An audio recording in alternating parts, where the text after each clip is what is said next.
اعوذ باللہ من الشیطان الرجیم بسم اللہ الرحمن الرحیم۔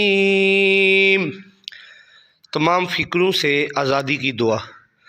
حسبی اللہ لا الہ الا ہو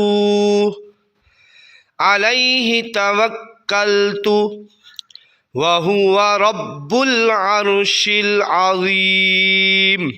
ترجمہ: مجھے اللہ ہی کافی ہے، اس کے سوا کوئی معبود نہیں، اسی پر میں بھروسہ رکھتا ہوں اور وہ بڑے تخت کا مالک ہے۔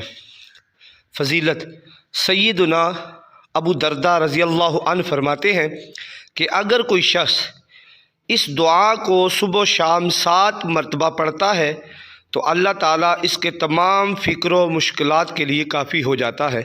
اللہ تعالیٰ عمل کی توفیق عطا فرمائے۔